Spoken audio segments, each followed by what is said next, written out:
Hi friends, ఈ వీడియోలో మనం చికెన్ గ్రేవీ టేస్టీగా ఎలా ప్రిపేర్ చేసుకోవాలో చూసేద్దాం. టేస్ట్ మాత్రం చాలా బాగుంటుంది. ఖచ్చితంగా ట్రై చేసి ఎలా వచ్చిందో నాకు కామెంట్ చేయండి. అలానే నా ఛానల్ని లైక్ చేసి సబ్స్క్రైబ్ చేసుకోండి. నేనైతే ఈ చికెన్ గ్రేవీ ఇడ్లీలోకి కాంబినేషన్గా ప్రిపేర్ చేశానండి. సో మీలో ఎంతమంది chicken gravy idli combination try చేశారు కామెంట్ చేయండి. అయితే ఇడ్లీ చికెన్ గ్రేవీ కాంబినేషన్ చాలా బాగుంటుందండి. ఖచ్చితంగా ట్రై చేసి చూడండి. సో ఈ రెసిపీ అయితే బ్యాచిలర్స్ కూడా చాలా ఈజీగా నేర్చుకోవచ్చు. చాలా సింపుల్ అండ్ ఈజీ రెసిపీ.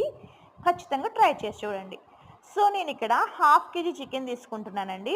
నీట్గా పసుపు అలానే సాల్ట్ యాడ్ చేసుకొని క్లీన్ చేసుకొని పెట్టేసుకున్నాను అనమాట.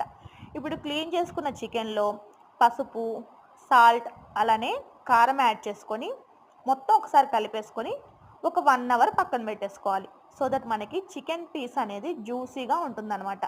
అలానే చికెన్ కూడా చాలా త్వరగా కుక్ అవుతుంది. సో ఇప్పుడు ప్యాన్ పెట్టుకొని అందులో ఆయిల్ వేసుకొని ఆయిల్ బాగా హీట్ అయిపోయిన తర్వాత మనం ఇందులో ఒక పేస్ట్ యాడ్ చేసుకోవాలన్నమాట. అదేంటంటే ఆనియన్, టొమాటో, పచ్చిమిర్చి, అల్లం, వెల్లుల్లి, ఒక 5 బాదం పప్పు, ఒక 5 జీడిపప్పు నానబెట్టుకోవాలండి. వాటన్నిటిని కచ్చా పచ్చగా గ్రైండ్ చేసుకోవాలన్నమాట.